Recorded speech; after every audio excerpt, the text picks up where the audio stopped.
Salut à tous, avant de démarrer la vidéo, je tenais à vous dire un grand merci pour votre soutien incroyable ces derniers mois. Pour vous remercier, je lance un concours pour gagner le maillot de votre choix. Pour participer, c'est très simple. Il vous suffit de vous abonner à ma page Instagram OnlyFoot64, de commenter sous le post et vous aurez peut-être la chance de remporter un maillot. Bonne chance à vous tous.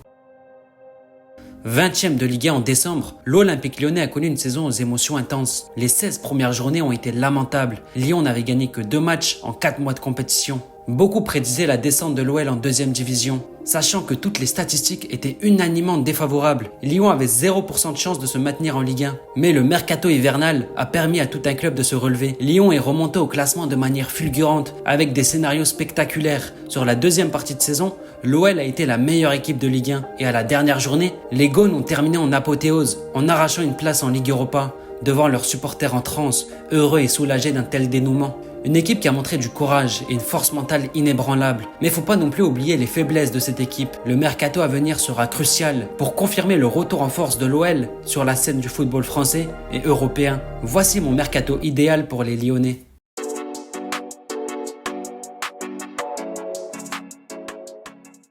Le premier joueur que je fais partir semble être une évidence pour tout le monde. Il s'agit d'Anthony Lopez, pressenti sur le départ depuis quelques semaines maintenant. Véritable légende du club, il a marqué à la fois l'histoire de l'Olympique Lyonnais, mais aussi de la Ligue 1. Un gardien au profil rare, qui a définitivement marqué de son empreinte le football français. Cette année, il a connu sans doute l'une de ses pires saisons au club, et c'est sûrement le meilleur moment pour le remercier et lui dire au revoir. Lyon veut s'en séparer et le libérer de son contrat. Des clubs sont déjà potentiellement prêts à l'accueillir. Le deuxième joueur que je fais partir peut sembler un peu plus étonnant. Il s'agit de Nicolas Tagliafico. Il est rapidement devenu un fan des Gaunes grâce à sa ténacité, son leadership et ses performances régulières. Même s'il a été un élément important depuis son arrivée à Lyon, un départ n'est pas du tout à exclure lors de ce mercato. Il lui reste 1 an de contrat et il a 31 ans.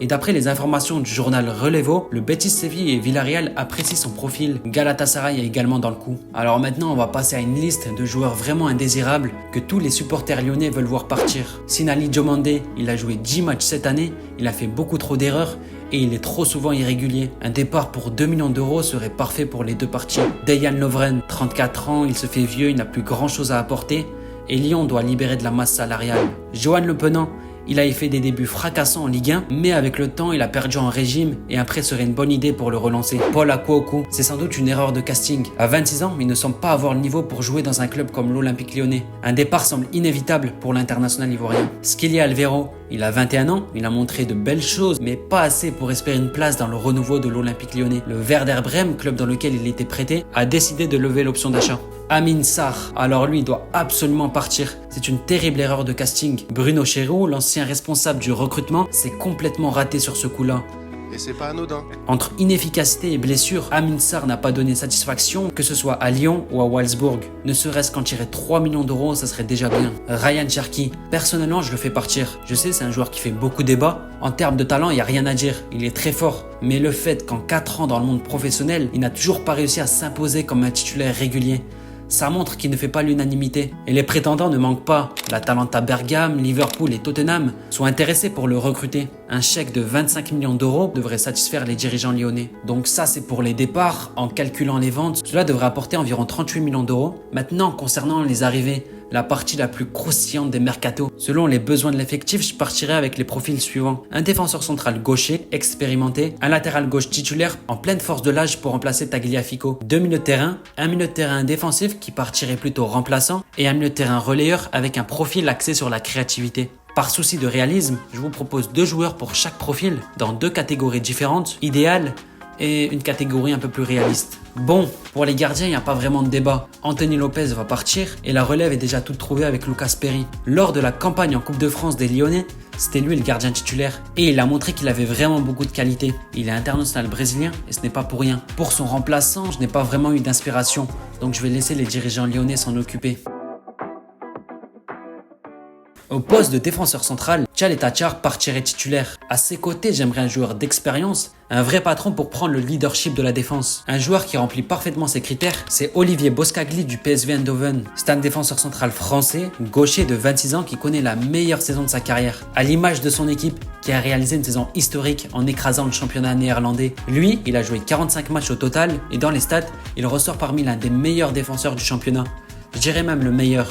Il est le premier en termes de passes longues précises et le deuxième en termes d'interception. Et quand on le voit jouer, on sent qu'il n'est pas embêté avec le ballon. Il est capable de ressortir proprement, sans pression. Il est également très solide dans les duels et capable de belles interventions. Ce qui est pertinent dans ce choix, c'est qu'il ne sera pas retenu par le PSV en cas de belle offre. Son contrat expire dans 1 an et il n'a toujours pas prolongé. Mais faut le dire, il a beaucoup la cote, notamment l'Inter et Manchester United qui ont déjà manifesté leur intérêt. La perspective de récupérer Olivier Boscagli pour un prix réduit à 1 an de la fin de son contrat pourrait être une excellente affaire. Surtout que d'après des rumeurs, l'OL se montre bel et bien intéressé. Le montant du transfert devrait avoisiner les 25 millions voire 30 millions d'euros. Comme on l'a dit, Olivier Boscagli est très convoité, ce qui pourrait rendre son acquisition peu réalisable. Une alternative tout aussi prometteuse et bien plus abordable pourrait être Jacob Greaves. Actuellement sous les feux des projecteurs à Hull City, il a connu une saison exceptionnelle. Lors de la remise des récompenses de son club, il s'est vu attribuer 3 distinctions majeures. Il a été récompensé en tant que meilleur joueur de l'année par ses supporters, élu meilleur joueur par ses coéquipiers et désigné joueur de l'année par son entraîneur. Il a clairement joué un rôle crucial dans la bonne saison d'Hull City. Il a joué 45 matchs de championnat et il a contribué à 11 clean sheets. C'est un défenseur complet, il mesure 1m93, il est bon dans les duels avec une moyenne de 7 duels gagnés par match. Il ressort proprement les ballons avec assurance et confiance. Jacob Greaves est définitivement un défenseur de grande qualité. Et si ce n'est pas à l'Olympique Lyonnais, ça sera autre part qu'on le verra briller. Allez, maintenant on passe au latéral gauche pour remplacer Tagliafico. Le joueur que j'aimerais vraiment voir à l'OL, c'est Christian Mawissa. Il a explosé lors de la deuxième partie de saison avec Toulouse. Ce qui est particulièrement intéressant chez lui, c'est qu'il est flexible tactiquement. En étant ambidextre, il peut évoluer latéral gauche, latéral droit et même défenseur central. Cette année, il a principalement joué en tant que défenseur central et il a crevé l'écran. Il est puissant, rapide, à l'aise avec le ballon, fort dans les duels. Il sait à peu près tout faire. Pour moi, il a le potentiel pour devenir un futur international français. Un transfert aux alentours des 15 millions d'euros pourrait séduire les dirigeants toulousains. En solution de backup, je me pencherai sur Archie Brown, l'actuel latéral gauche de la Gantoise, un club que Lyon a tendance à dépouiller ces derniers mois. C'est un latéral au profil surprenant. Il mesure 1m90, ce qui est assez rare pour ce poste. C'est un joueur très offensif, mais vraiment très offensif, qui se projette énormément vers l'avant. En plus d'être rapide, il est aussi technique et capable de faire des différences par le dribble. Cependant, comme beaucoup de pistons de ce genre, il a des lacunes défensives. Il perd trop de duels et n'est pas assez rugueux. Ses stats défensifs sont très parlantes. Il est dans le rouge un peu de partout, que ce soit en termes de tacles réussis et de duels remportés. Archie Brown à l'OL est une possibilité concrète, car des rumeurs l'ont déjà lié au club ces derniers mois, même si la tendance est diminuée. Un avantage notable pourrait le convaincre de venir, c'est qu'il connaît bien Malik Fofana et Gift Orban, ce qui pourrait faciliter son intégration. Une offre d'environ 15 millions d'euros pourrait satisfaire la Gantoise. Au poste de sentinelle, Nemanja Matic a fait beaucoup de bien depuis son arrivée l'hiver dernier. Il a apporté de la stabilité et de la sérénité. Il partira donc la saison prochaine avec le statut de titulaire. Mais pour le suppléer, Le Penant, Akuoku et Alvero n'ont pas montré suffisamment de garanties pour leur faire confiance. C'est pour cela que Lyon se doit de chercher un remplaçant à Matic. Le premier choix sur lequel je partirai, ça serait Cheikh Koundé. C'est un milieu de terrain à la fois déménageur et créateur. Il mesure 1m85, autant dire que sur le plan défensif, il est costaud et imposant. Et sur le plan offensif, il est étonnant. Il a une facilité technique déconcertante. C'est un milieu de terrain qui mérite clairement de viser encore plus haut. Il évolue actuellement en Suisse, à Zurich, mais ses qualités mériteraient d'aller à l'échelon supérieur. Lyon devrait se positionner dessus. Il est jeune, pas très cher, et en plus il parle français. Cela semble être une opportunité de marché sur laquelle Lyon ne doit pas hésiter. Un chèque de 5 millions d'euros devrait suffire pour le recruter. En tant que second choix, je vous propose un autre joueur que pas grand monde ne connaît. Il s'agit d'Ngalayel Moukhaou. C'est l'une des révélations du championnat belge cette saison. Il s'est formidablement illustré cette année. Ses qualités défensives sont très intéressantes. Il ressort dans les stats parmi l'un des meilleurs intercepteurs du championnat belge. Il est positionné à la 6e place avec un total de 42 interceptions réussies. Il est également le 3e meilleur tacleur de son équipe. Toutes ces stats illustrent son impact sur le terrain. Son profil, je l'aime beaucoup personnellement, car ce n'est pas seulement un joueur qui sait bien défendre. Il est aussi très bon techniquement. Avec son pied gauche magique, il est capable de casser les lignes, que ce soit par la passe ou par des projections balle au pied. C'est un joueur qui va bientôt passer un palier dans sa carrière, et si ce n'est pas à Lyon, ça sera autre part. C'est une évidence, car beaucoup de clubs sont très intéressés pour l'acheter. Des clubs qualifiés en Ligue des Champions comme Bologne et l'Inter Milan sont prêts à le récupérer. Il a 19 ans, c'est un talent brut, il pourrait faire beaucoup de bien à Lyon dans la rotation.